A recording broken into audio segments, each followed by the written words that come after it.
Welcome to the Small Steps, Big Wins podcast. I'm dedicated to helping you take control of your life. Together, we'll explore practical tips, expert advice, and inspiring stories to help you overcome obstacles and achieve your goals. Making small changes is possible and can lead to big results.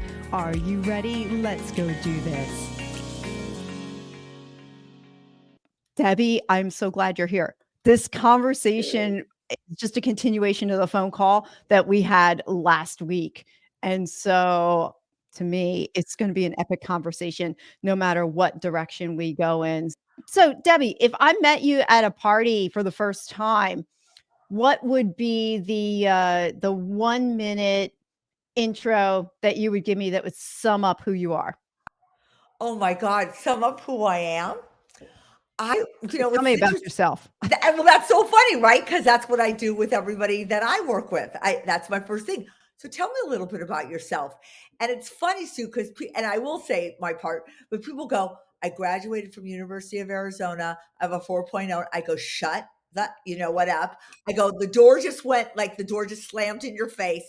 So basically, what I would say about myself is that I have been in public relations and marketing for 30 years. But that comes from my little stint when I was 12, when I wanted to move my family to Beverly Hills because I was watching the Beverly Hillbillies. And I thought that'd be a really cool place to live. It looks like they have good shopping there. Maybe I they have bet they good were schools happy there. about that one. Yeah. Well, they were like, no effing way. And I was like, no, I think there is a way. So in those old days, I did like a posters thing of what it could look like, what our life could look like. Long story short, 6 months later, we moved to Beverly Hills. And in that moment, I said, I had the power of persuasion. And at 12 years old, and then my life just took off. And everything I've done is about persuading others that there is something new that maybe didn't exist before that I want to bring into the world. So that's what I do. I'm a connector, like I'm a major connector, and I'm a major manifester. So I, not only for myself, but for others, I can help make your dreams come true. That's who I am. Wow, that's like a modern day wizard. Do Yes, you consider yourself like a wizard? Would you ever just describe yourself like that? I do a little bit, to be honest. Or people say that to me. They just say, Deborah is a major manifester. Because, being able to do that for my family when I was 12, and then subsequently when I had my PR and marketing firm, I would take people who were nothing, honestly, Sue, the week before, and I'd get them on the Today Show or Good Morning America, whatever. And then, of course, they'd ask, when am I going to be in time? And I'd go, excuse me, you were nothing last week. Nobody knew who you were. Now everybody knows. Let's just go slow to go fast. So yes, it's just, it's innate ability that I've always have. I always see gaps in the marketplace that need to be filled. That's what I do. Well, isn't that the definition of a successful entrepreneur is that you see a need and then you go meet it? That's correct. So out of your story, the brief minute that I gave you to share your story, there were two things that came out of it. The first was a manifester. Uh-huh. So would you define that? Because Yes. because Yes. when you hear it, it's like I have a vague definition of what that is. And before you define that, before I lose my other thought, you practiced the art of vision setting and goal setting to make that poster, to set that intention. It really just exemplifies the fact that when we put our intentions out there, when we start speaking about those things we want to become, they will manifest That's themselves. correct. And you did that at such a young age. So define manifestation. And it's Sue, I just want to not correct you, but what we want to become. It's what we are. And people, it's all like, I want that. I want to make money. It's not a want. I am. And when we put into the universe, I am this, I am living in Beverly Hills, I am going to open up a PR firm in New York. And everybody would go, but you have no background of that. It was just, I knew. And I say, sometimes we know what we know, but we don't know why we know. Because, and I want to define that, because growing up, it's all like, well, what are you going to do? What are you going to do? What school are you going to? What extracurriculars are you doing? Are you going to go into finance? And we never ask people, who are you? And I wish that we could go back into the school system or whatever and define who you are. Now, you might be a firewoman when you're in 5th grade, but that thinking of who you think you want to be, if we keep asking, who are you? Who are you? And I'll give you an example. I teach in an adult camp for entrepreneurs. So I not interviewed this girl, but it was a topic called how to shift your shit, because we get so marred and we get stuck. Because if we don't ask who are you, then in what you're doing, it's like I excavate people. So, just more shit gets like done, gets poured on you. And then we become adults, and then it's so hard to take off all of that. So the point is, I said to her, what are you, RT? And she goes, well, I just graduated from Cornell and I have a 4.0 and I just raised $5 million to do this and blah, blah, blah. And I go, who are you? And she goes, well, and she had a thing for a minute. She goes, well, I'm a girlfriend and I'm a daughter and I go, who are you? Done. She lost it. And then everybody in the group lost it. Because when you really get down to who you are, if you don't know who you are, and I don't mean from like knowing, I'm feeling like from intuition, that's where you put out where you can manifest. It's like, I am this, or I am an author. And then you just put it out to the universe, and then all the people you meet just starts to guide you. I used to listen to a tape by Deepak Chopra called Influence, How to Influence. And it wasn't about making all this money, but it was about what we're talking about. And I swear to God, I'd be walking my dog and I'd go, I'd love one more client. Like when I had my PR firm, I would get home. It was almost like a joke. The phone would ring and somebody would say, Deborah, so-and-so, Sue told me about how great you are at PR. I'd love to talk to you. And I would sit there, Sue, and go, you cannot make this Yeah, up. you can't make that stuff up. Yeah. Okay. So And I'll give you. long-winded, but I had to Oh tell my that gosh. story. Well, you know what? We don't realize the power of our thoughts. And we don't realize the power of our words and how forceful they can become. And the little story you were just sharing made me think of what had happened to me about manifesting. And it's a funny story, but it's not a funny story. I was listening to an Ed Milet interview with Tim Tebow. Tim Tebow, I Yeah. pronounced it wrong. Tim Tebow. And during Tim Tebow was like filled with the spirit. He was on fire. Yeah. And at one point during the interview, Ed said, he's like, yeah, people listening to this in their cars right now are speeding down the highway and they're probably going to get a ticket. That was the first time I listened to it, was at home. And I'm like, oh yeah, I'll probably wind up getting a ticket with this, listening to it. And about a month later, I'm driving from my home in South Carolina to Pennsylvania. It's 7:30 in the morning. I'm going through Virginia. I'm replaying this interview because it was just that good. And it resonated with me at the time. And sure enough, wouldn't you know it, I was going faster than I should have. Next thing I knew, I got pulled over and I got a ticket right about at the same point in the interview where Ed brought that up the first time.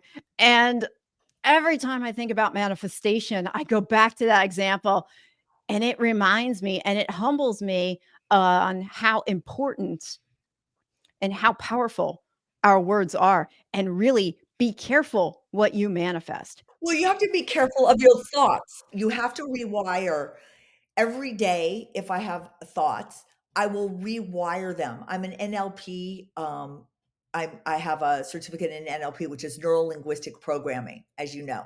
And it is very important that our thoughts are just thoughts, but you can direct your thoughts into manifesting what you want in the world. And especially for entrepreneurs or people in leadership, it's very important to do that.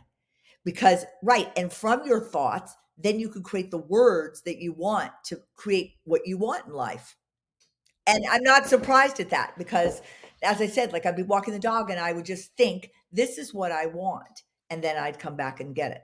Well, at the time that happened, I didn't know a lot about manifestation. I didn't know about the power of the words. I'm going back, maybe I would say during the summertime. Oh yeah, Yeah. it had to have been the summertime. And I didn't start my own personal development and intensive coaching transformation. It's really the correct word Yeah, to say, until August. So this happened to me prior to that. So I had no idea about energy fields or anything that had to do with the metaphysical or how powerful, like I said, how powerful our thoughts are. I don't think we ever defined the word manifestation. How would you define it? the ability to use your thoughts and words, to your point, to create your world.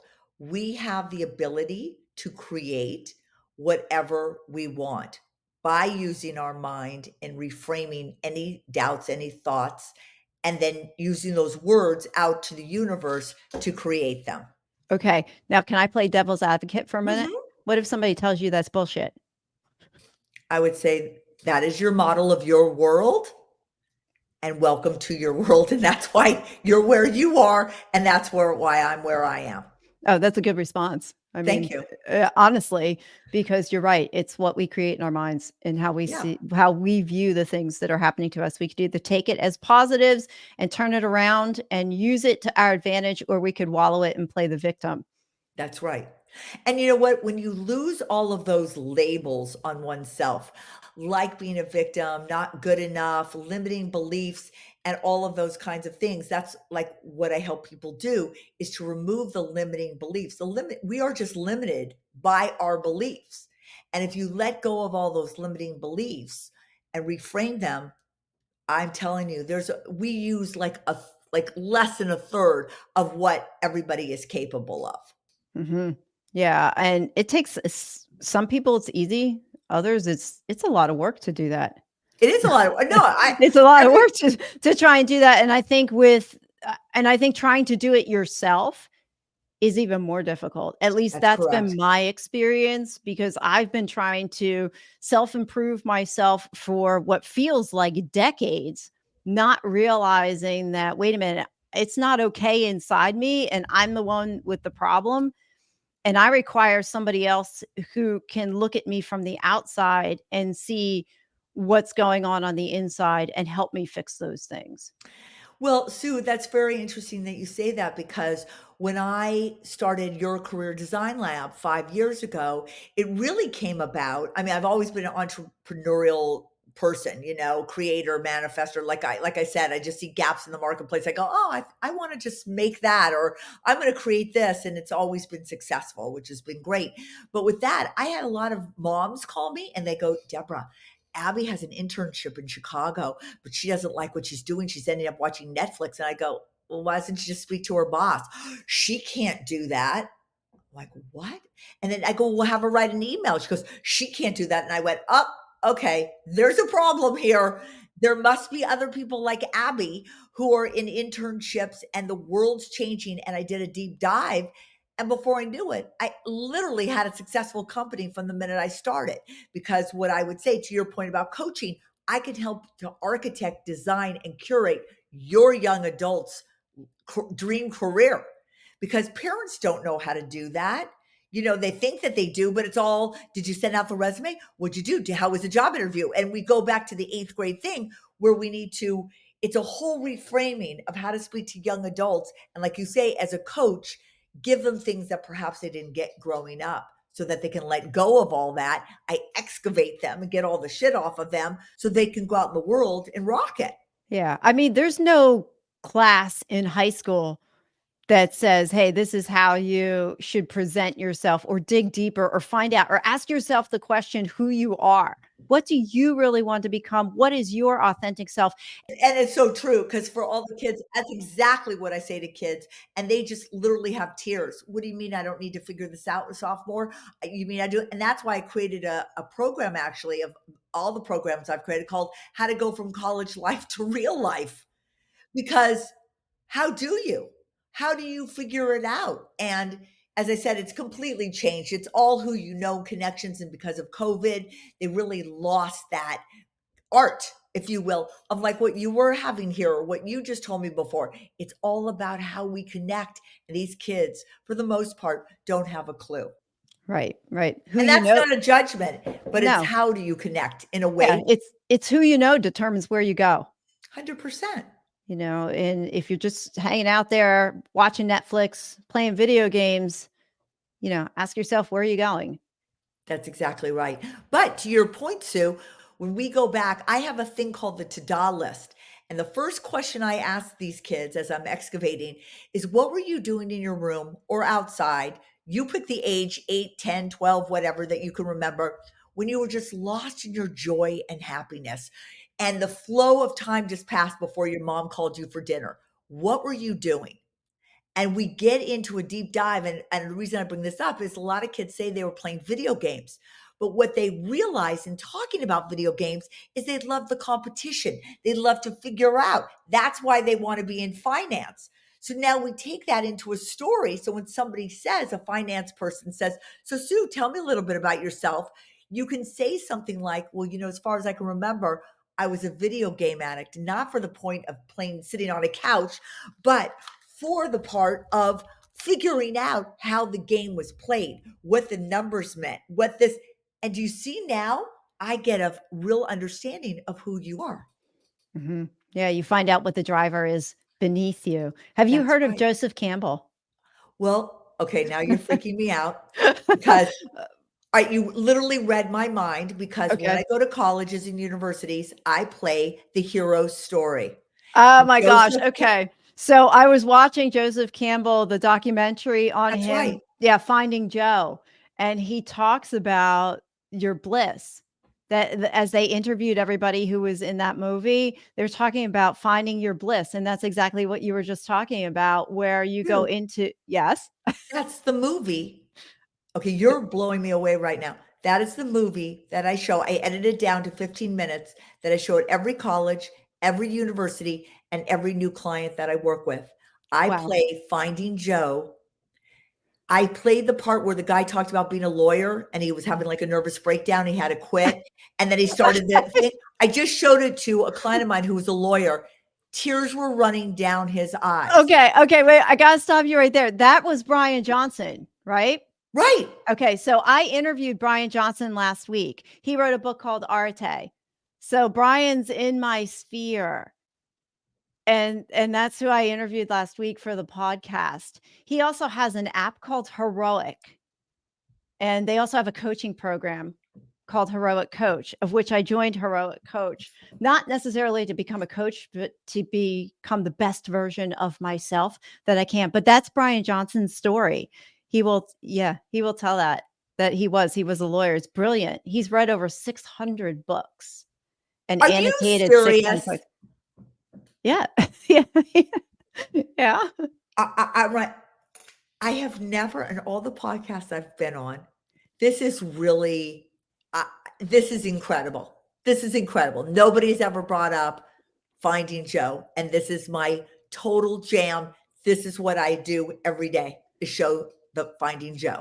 I And bet I you it's can't even believe more blowing you away that I interviewed Brian Johnson last week.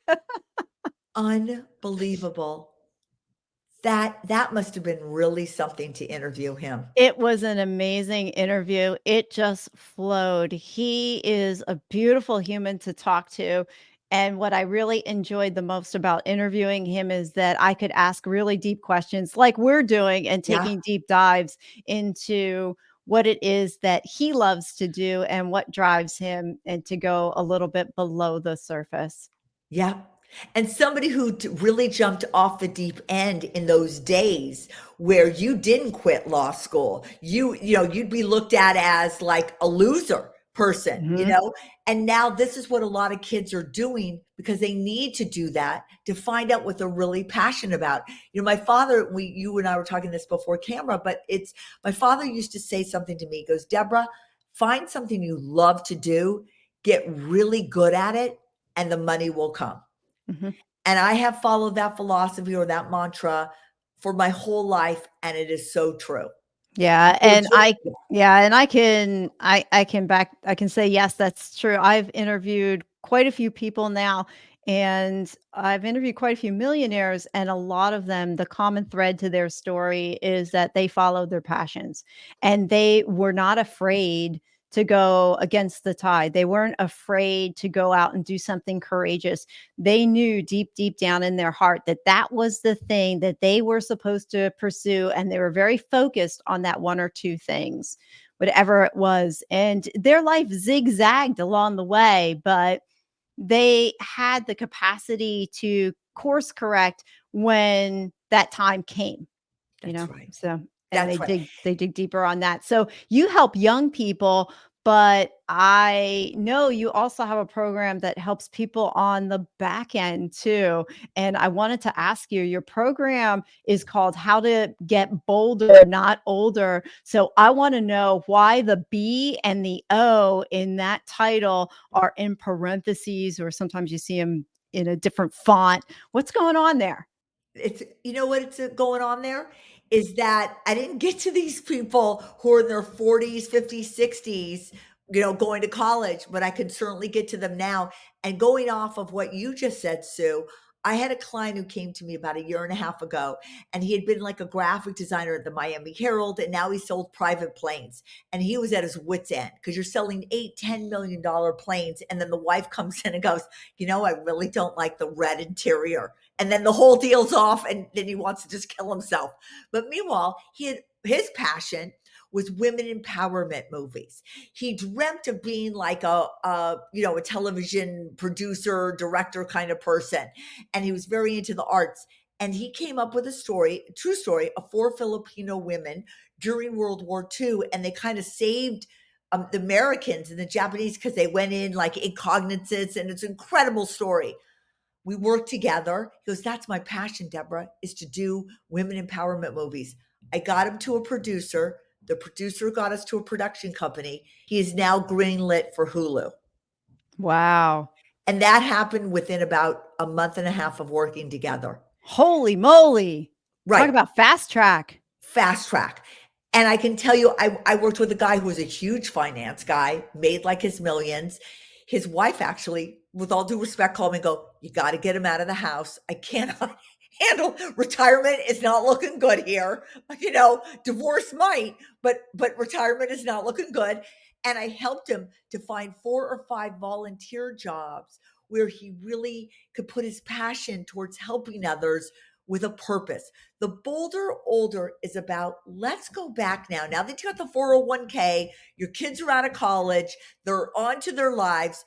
What now is your time? What do you really want to do without all the responsibilities? Let's find your passion and put it to a purpose. Because I got to tell you something, retirement is like a retired word for a lot of people. There's ways of living your life, but feeling purposeful, because that's what's going to give you longevity in life. True, true.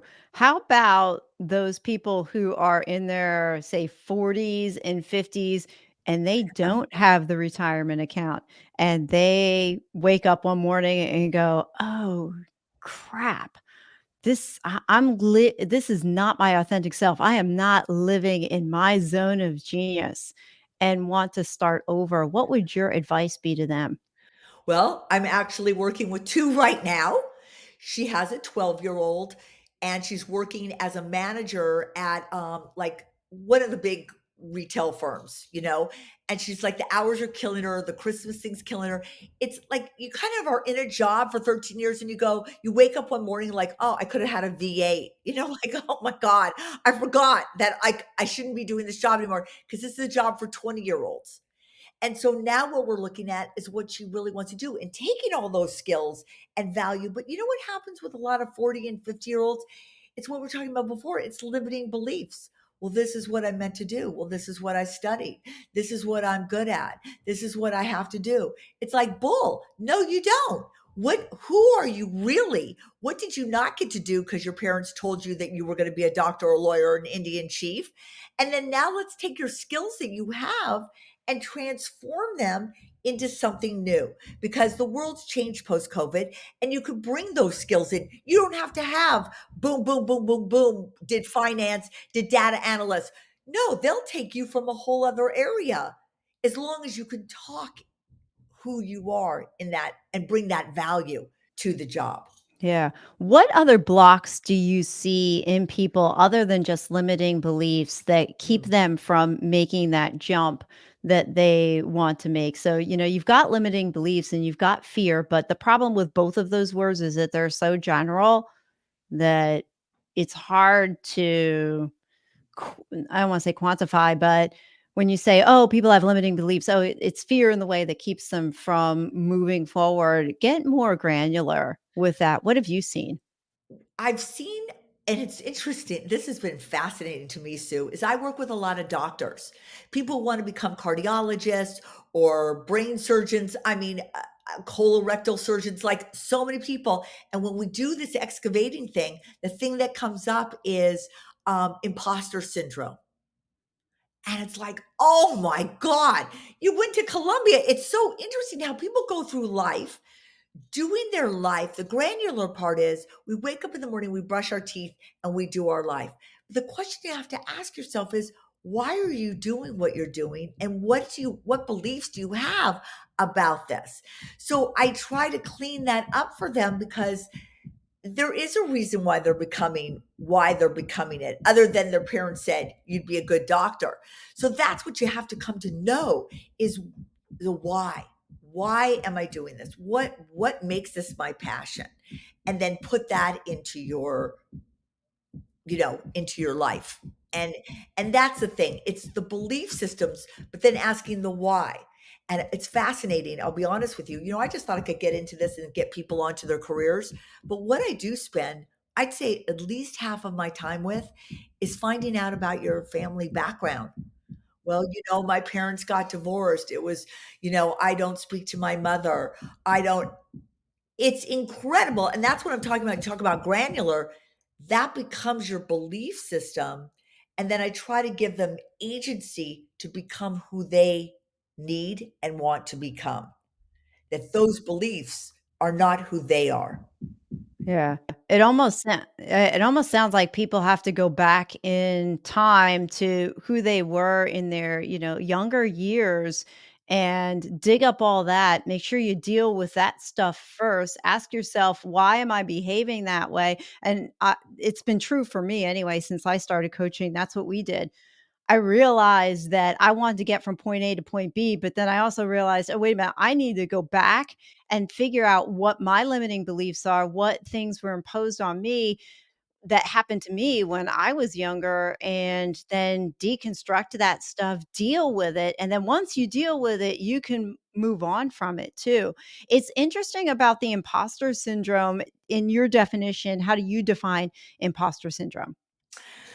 I think imposter syndrome is just a belief, like a non-belief in ourselves, of our essence of who we are. And Sue, you're spot on. That's exactly what I have to do. And I tell people, I'm going to excavate you, and we're going to have 2 2-hour sessions a week. This is not a therapy office where it's like, well, thank you so much. That was 45 minutes. Pay up. I'll see you next week.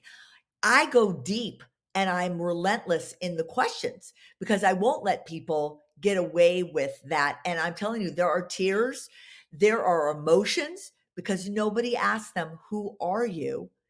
So they want to be that person, but they got a long road to get there, with, you know what I mean? By asking those questions. So imposter is just it's just something that gets put on us at some point in our childhood. I mean, it could be as stupid as like taking dance lessons, and one of your little friends comes up to me and goes, "You're not on toe yet. You're just going to be in the ensemble." That could be a belief that's like, "Oh, well, maybe I'm not a dancer." And this is why it's so important that we bring this up, like we were talking about before, in schools, because those little things, it's not just your parents. It could be a teacher. "Oh, you're shy, Sue. We're going to put you in the ensemble. I don't think you really are good for the lead." Like, shut up. And they need to be educated. It's just a whole, like, down the line, that we could give people and elevate people to their abilities. And that's why I say about being bolder, not older, that let's now, no matter what age, be bold in your beliefs, in who you are, and go after it. I think, don't you think it all boils down to empowerment first fueled by awareness? Yes, but you know what I also find, Sue?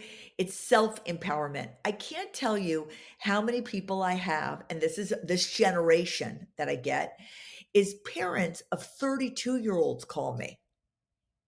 And they're like, John, I'll just make the name up, but it's like Johnny doesn't like his job and she knows everything about Johnny. And I go, well, Johnny is 32, so he needs to call me. And what I'm seeing is our generation of parenting. That's why I also have a program called Launchpad Parenting, that we got to push them out of the nest by a coach, to be honest with you, because that belief, if we push them out with all the beliefs that the parents gave them.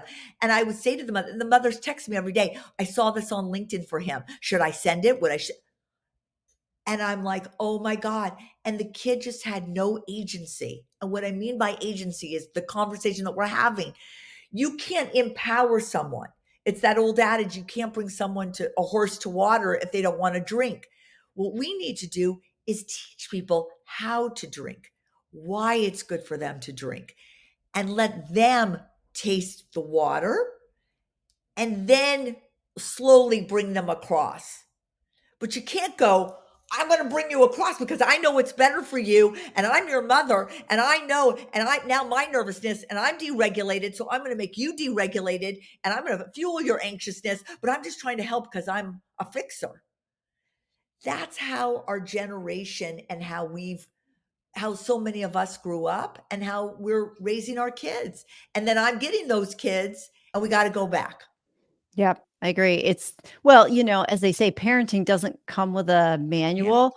You No, just get it. And um, I mean, my kids are in their 20s, almost 30 now. My oldest is 28, 27. Gosh, I lost track. Yeah, now I feel a little on the old side, but they are in their 20s. And I had a very wise parent tell me long time ago. She has, I believe it's 6 or 7 kids. I can't remember. She said to me, "Your chief responsibility as a parent, Sue, is to train your children to leave the nest and not come back."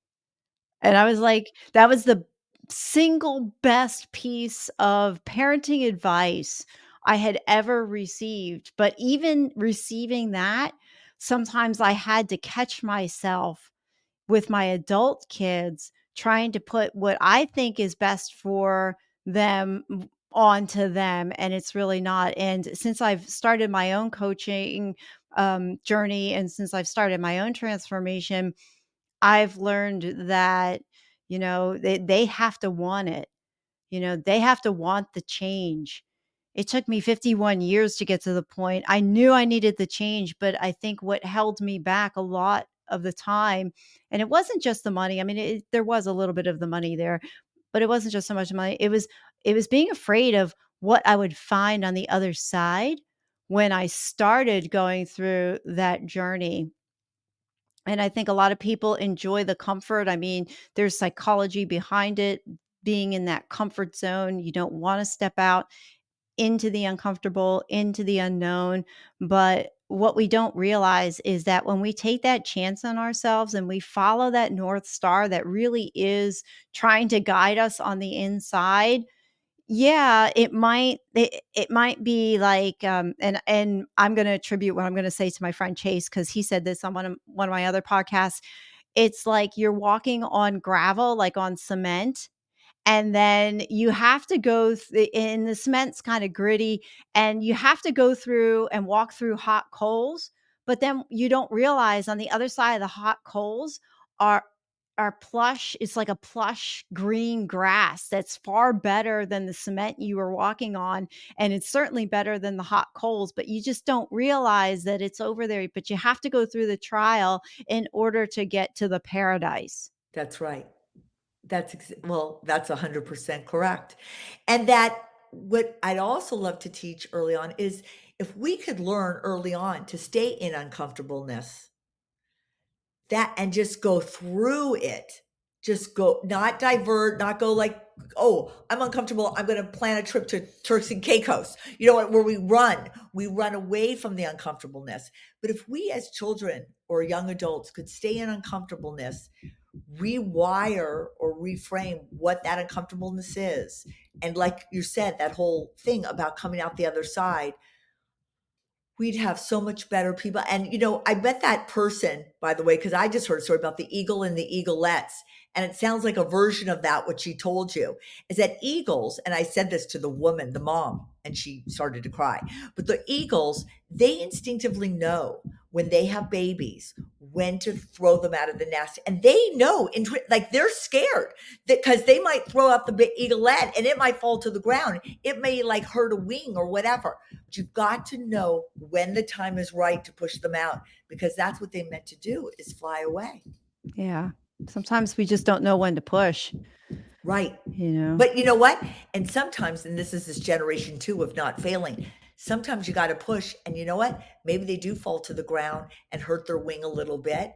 But you know what? Then that's when they learn resilience and they learn strength and they learn how to work, do themselves and then repair themselves, not us helping them to repair. And then they can fly away again. You know, it's interesting. You said the word failure. Failure is one of those words that I did not want to have in my vocabulary. And going back into story work, I figured out, pretty much where it came from. I won't go there now, but it pretty much it's rooted back in my childhood. And so I was taught and I believed that failure really was a detriment to who I was as a person. Therefore, I couldn't go forward and do anything unless I knew I wouldn't fail in it. If you code it correctly on your mind, failure is a positive thing because it's an opportunity to learn. And when we have that opportunity to learn, we become winners. In the deep work I've done, and I'm sure you've seen it with others too, once you make that shift in understanding that those failures, you can turn those problems and failures into opportunities and moments of growth, then that quote unquote fear that's holding you back from doing something that's unknown, you wind up shelving that fear and saying, okay, I'm okay with whatever the outcome is because I have developed this resiliency. I have developed this anti-fragile confidence in order to be able to handle whatever it is that comes my way. And if it's a big thing, hey, that's all right. Bring it on, because I'm going to give myself that internal drive. I've got this ability to do whatever comes my way. I've got this. That's exactly right. That's it. And I mean, that's what we're talking about in schools and stuff like that. If they could change that thinking that failure is a wonderful thing. Right. It's a wonderful thing. And yeah, if you're operating on the perfectionism thing, I work with a lot of kids like that. Like, what is your weakness? And they'll say perfectionism is like a huge thing for so many of young adults. And it goes back to all the thinking that we're talking about. Perfectionism keeps you from getting into the uncomfortable zone, from pushing yourself from going. And, when you talk about Brian, or Joseph Campbell, it really is our hero story, because you're going to go out in the world and doors are going to open for you, Sue, that are not going to open for me, or dragons are going to slay you that don't, do me. And that's my whole thing about the program that I do, is about rewriting and writing your stories.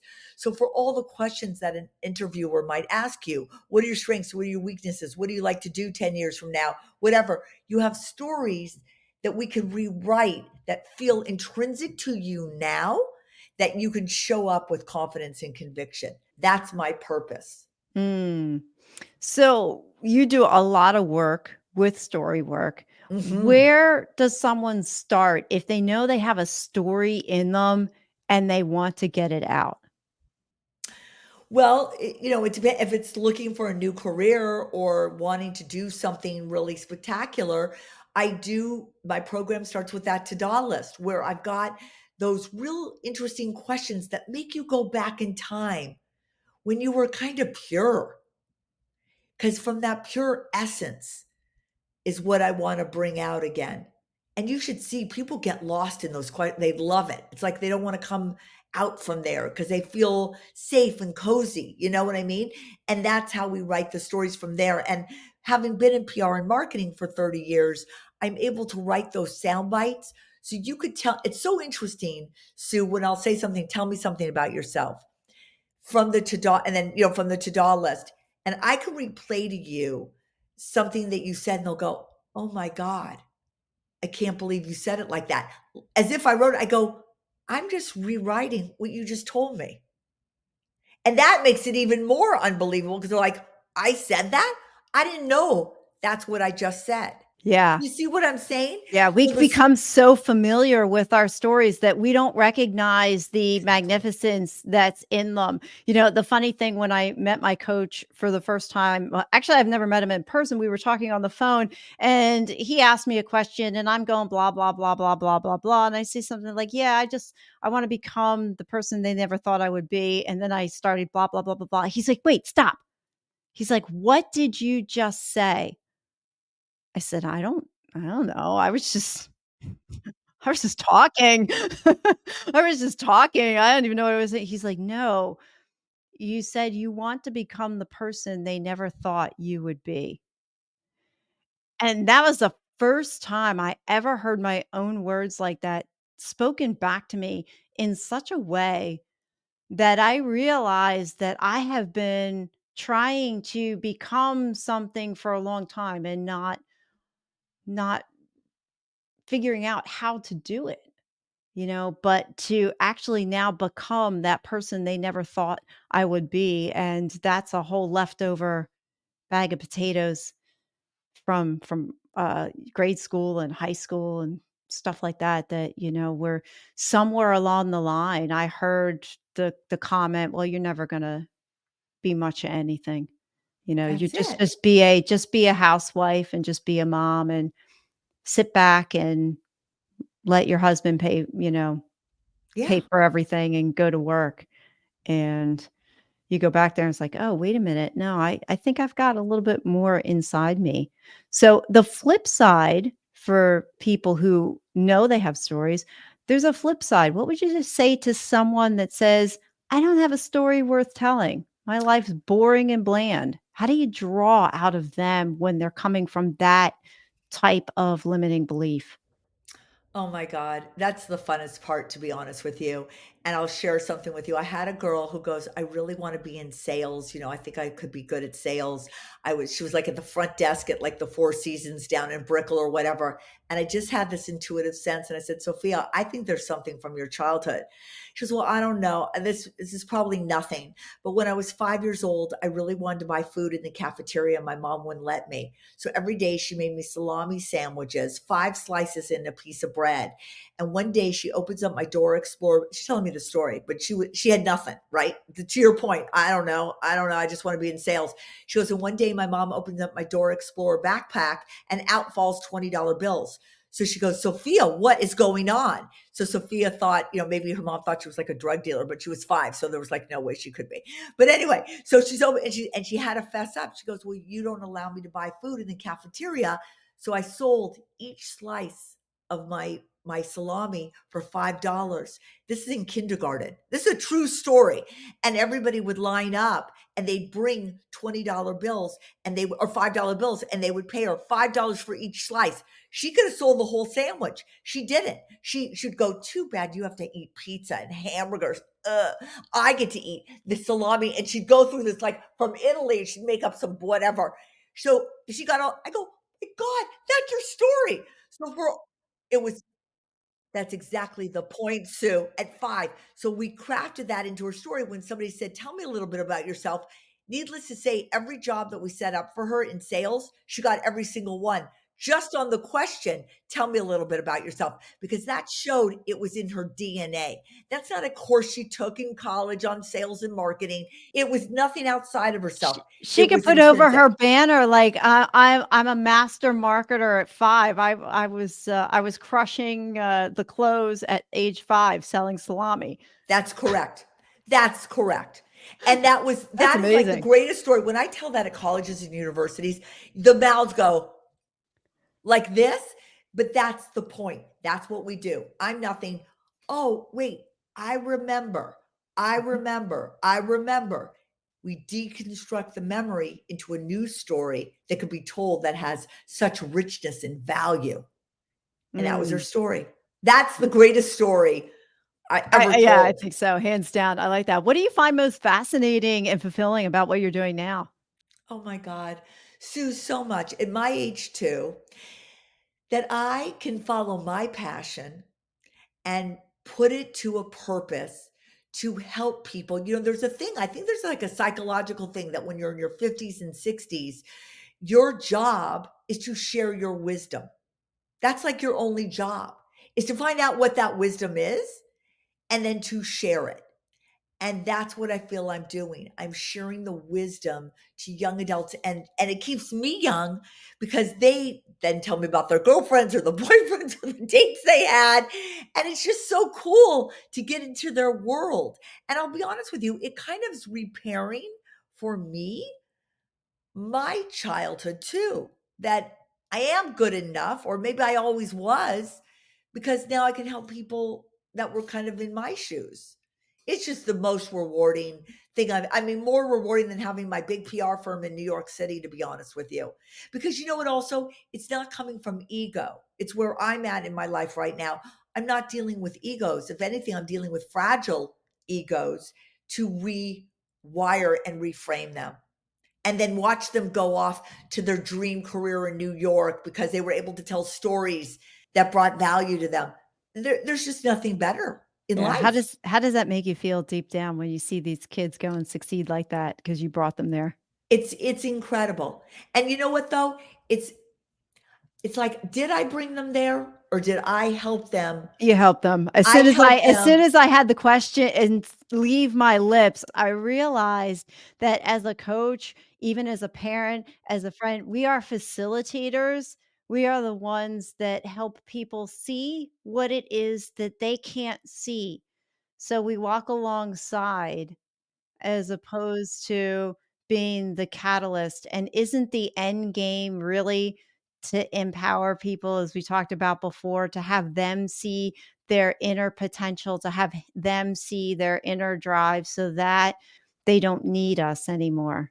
That is correct, Sue. To a point, we all need somebody. It's a very lonely if you think you don't need anybody in this world, but I think But to empower people to be able to do what they're being called to do. well, exactly. And as a coach, being aware of your foibles or your strengths and weaknesses, but be in a place where you don't need to push them or like, oh, look at me, look at me. It's not about that. It's look at you. You've got it. You have what it takes. And you can go off into the world now. It had nothing, in a way, and really, I believe this, it never has anything to do with me. To your point, I was just a facilitator because I know the know-how of how to excavate you to find out what your passion and purpose is and then help you to get there. But I take no credit ever on anybody I help place anywhere. Mm, And that actually feels good. yeah. That I'm not in a job where it's just incredible Why does that feel good to you? to not have to own somebody else's agency. That's a lot of responsibility, as mothers and raising our kids, right? We always thought what was best for them, what they should do, because everybody else. I've come to a place where societal thoughts about things, like I'm sure that you're with moms too. It's like I used to be in these high areas, and a lot of people on this podcast, probably mothers that can relate to this, is, when you're at prep schools and stuff like that, I would go, so Sue, how's Julie doing? Well, Deborah, Julie will be going to Brown because she's been doing this kind of work in Elizabeth, New Jersey, helping kids. And, I don't know about that, but, she just scored like perfect on her SATs. And then like, you get so deregulated. Oh my God, I'm not a good enough mother. I'm not this, I'm not that. And then on your kid, are you doing that? Are you doing what Julia's, So I could easily do that with clients, right? It's like, oh, well, yeah, and to let go of that and what society says, and just be pure in your intentions Mhm. is so freeing. I can't even tell you. I thought you were gonna say that. You have accomplished a lot in your Mhm. life. You've had 2 very successful, businesses that you built in New York City, and obviously what you're doing now, you absolutely love. What's your definition of success? My definition of success is finding what your passion is in life and just following it, to your point, what you made before, whether you fail, where you fall flat on your face, whatever, To die and not have followed, I'm going to like get emotional, but to die and not follow a passion, your passion, is just not a life lived, in my opinion. Yeah. And do you find that the money follows? A lot of people, the definition of success is, oh, I have a fancy car, I have a big house, I have 10 fancy cars, I have all of these material things. But Yeah. really, No. And that's interesting you say that because I find a lot of the young adults think like that. Well, if I become this, if I make this amount of money, and I repeat, like, you're looking outside of yourself because that's the way we were brought up. So you're looking outside. When you're looking outside of yourself for validation or a thought that you think that's going to bring you stuff, you're on the wrong path. It cannot be from outside. It has to be here. And it goes back to loving yourself. I have to tell you, I was watching a video of my daughter when she was 5 years old. I guess we were like in Boca or something. So it was her birthday. And like a mother, I was like, so tell me about yourself. I think I was doing this like way before, but I said, so what does it feel like to be turning 5? What do you have to say for yourself? In the most innocent way, I just couldn't believe it. I don't think I heard it until this last. She kind of looked up and she goes, I love myself. And I go, oh, why do you love yourself? She goes, because I really do. And everybody should love themselves. And I was like, okay, it only took me 60 some years to figure that one out. But, that's the pureness of 5 years old yeah, before it I was was. just ready to say that's the children when they're so young like that, they don't have all the garbage That's right. on them that gets piled on in their, oh, I don't know, starting at whatever age that you're old enough to embody the stuff that gets piled on. And then by the time you hit 50 or 60, if you like you said, if you don't have that agency, if you don't have that way of dealing with all of it, then it's just layer upon layer upon layer that needs to be peeled off. But the good news is that we can peel it off. It takes That's hard right. work, but it's me personally, I'd say it's absolutely 100% worth it. It's hard Absolutely. when you're going through it, but it's 100% worth it. And when you're peeling it, just know you're going to cry. Like you're going when you're peeling that out, you are going to cry. I You're heard going to it's go, I know. I heard it said one time that crying is a way to release your argument with God. I love that. And talking to you, Sue, I don't know about you, but I think the world has changed so much that I can only really speak to people now with that kind of depthness and the work that somebody has done. To talk small talk, Yeah. it's almost like I don't have the bandwidth for it anymore. So I get to speak deep every day to clients and I Yeah. love it. But There's a yeah, fulfillment there that happens, and to your point, I agree with you too. I can't do the small talk stuff. "Oh, it's raining out. Oh, it's this. Oh, it's that." And I think the awareness of that for me was really hit home by reading Michael Singer's books. Are you familiar with Michael of Singer? course I am. Yes, of course you are. So there's the Surrender Experiment, there's Love the that. Untethered Soul, and then there's Living Untethered. And I'm just about done Living Untethered. Everyone I speak to, those are the trilogy that I highly recommend. Those are the 3 books that have brought me to a higher awareness of myself and the seat of self and the self-talk and the brain that never shuts up and that roommate there that I realize I don't have to listen to. That's You know? exactly right. And of course, Joe Dispenza. Yes. Yeah, that too, breaking the habit of being yourself. And that's really what we're talking about here. It's the self that we're brought up with is not the only self that you die with. In between that is the work that you're talking about, the work that I'm talking about, that you can have many selves because we do. We have many parts of ourselves and coming to love those parts.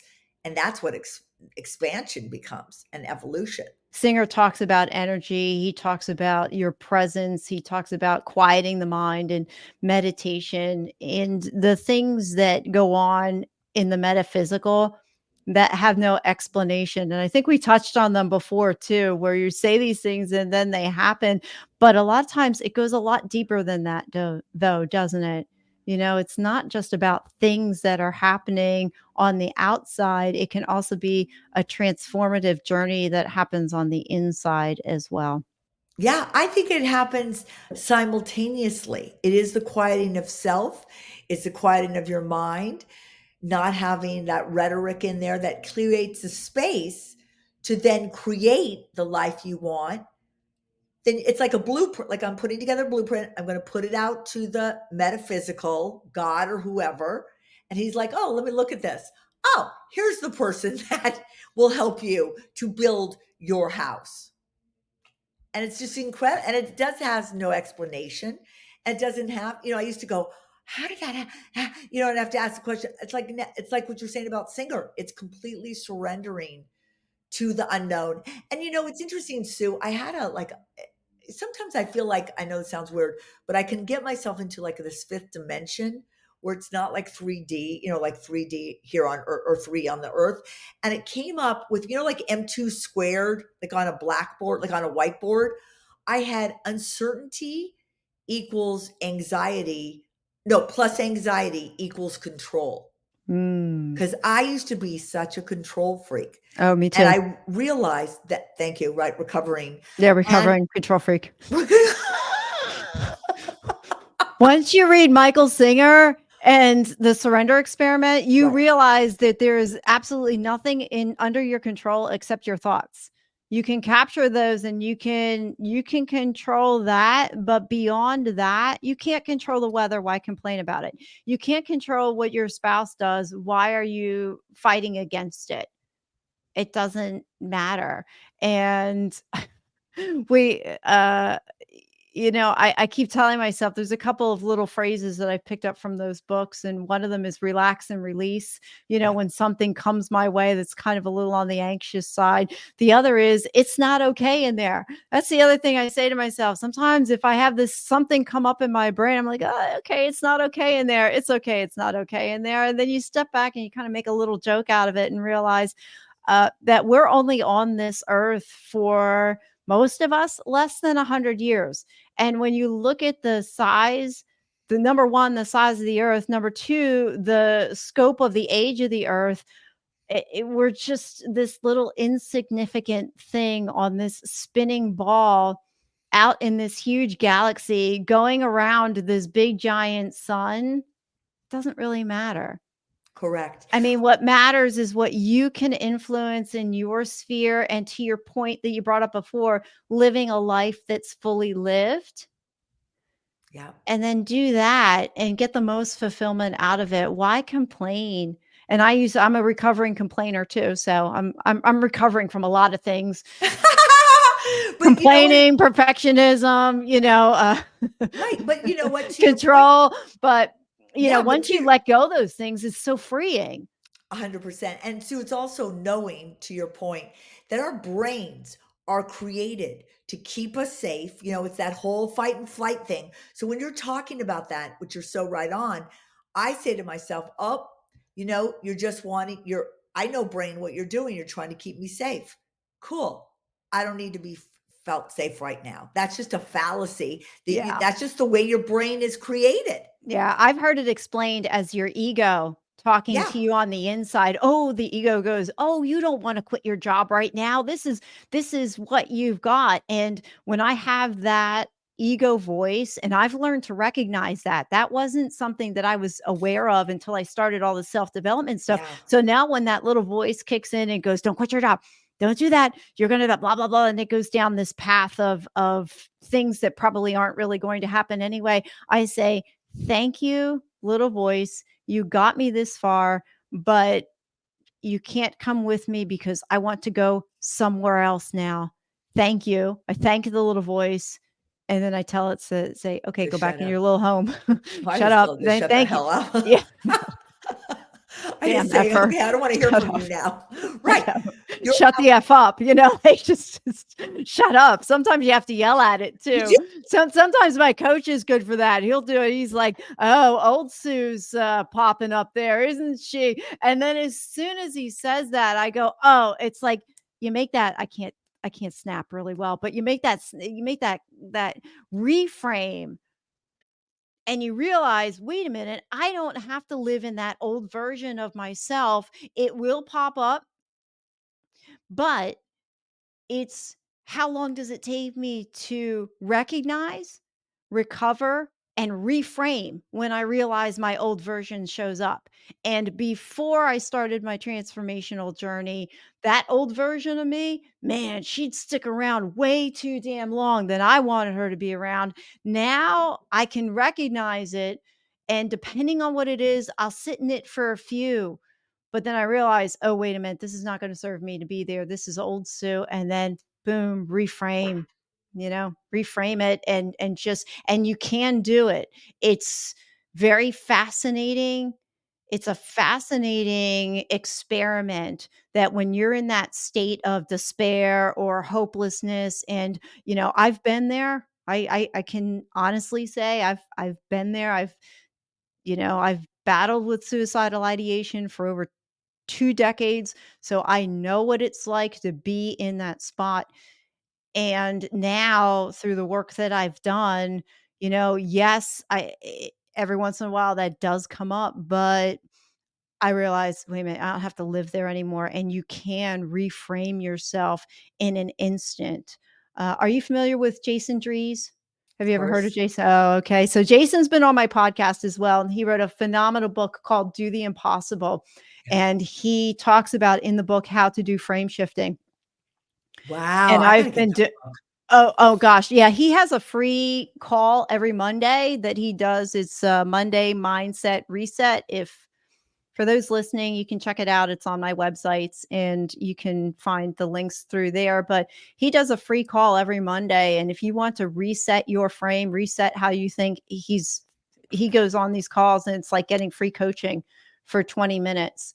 But I've been doing it pretty much faithfully for the last year and a half almost. Mm. And you just reset yourself. And that was my first exposure to this whole other world that Yeah, you can reset your mind, that you can reset your thinking, that you can frame shift the idea that the impossible is just uncommon.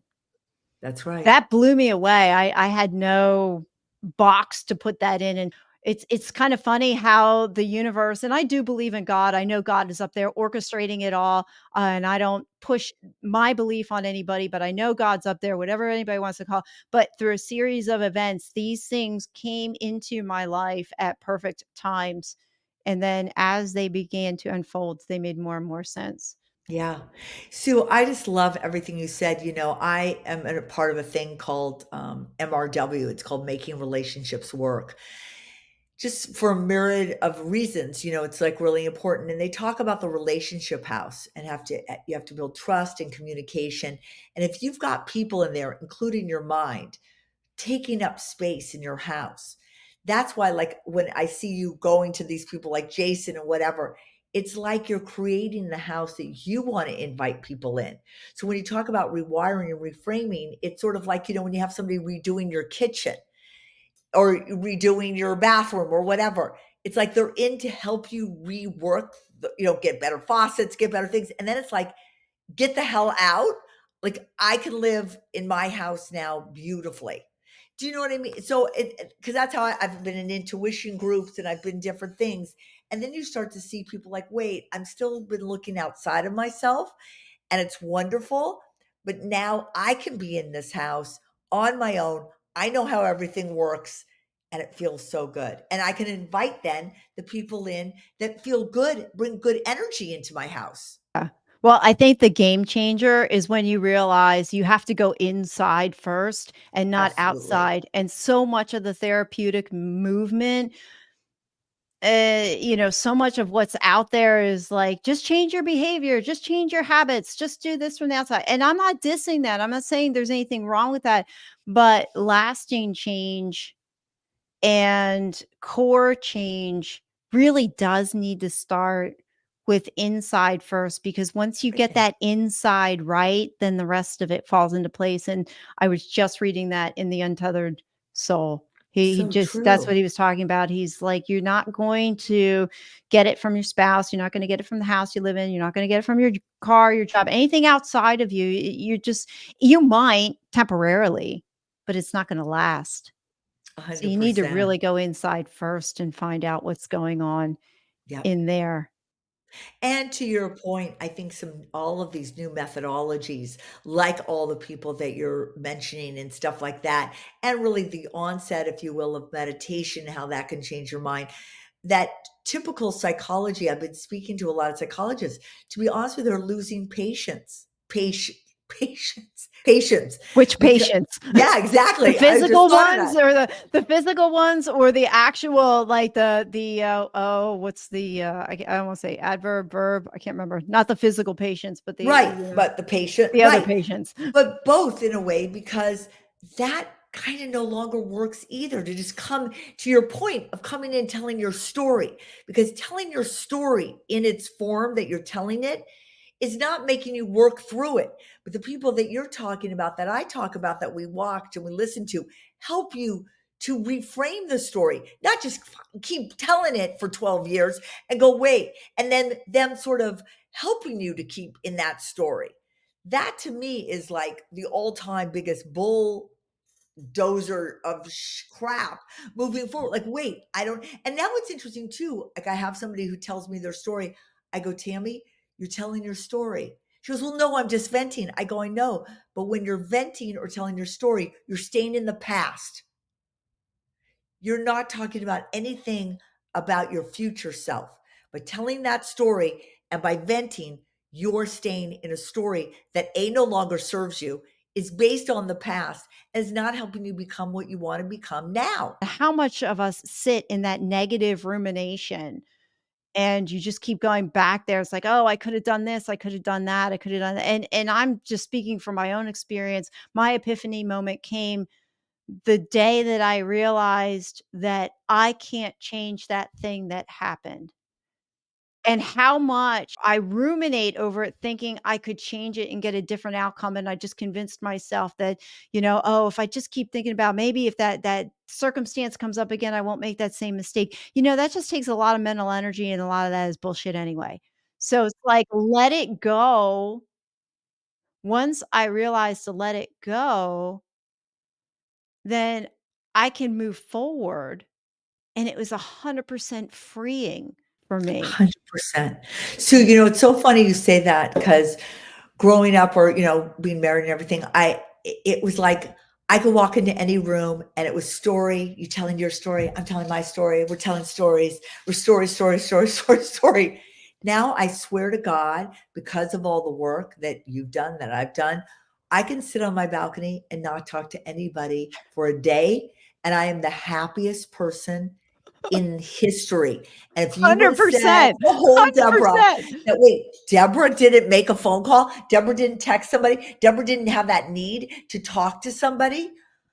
If I don't talk to anybody, I am the happiest person in the world, to just sit and be. Because when you don't have stories, it just leaves room for, as I said, I've said before, is creating the world I want to live in, what I want to be and do. It's very interesting. And then when I come across somebody who's telling their story, I almost go to the fifth dimension. I'm like, all right, I'm going to give 5 minutes to listen to this. Like, honestly, what you were saying, and we were saying about the no, and then I'm like, I don't have the bandwidth, and I will own that, to excuse myself with no shame or blame on myself, and all those things that we learned about shame and blame. We don't leave a room, whatever, and be perfectly content.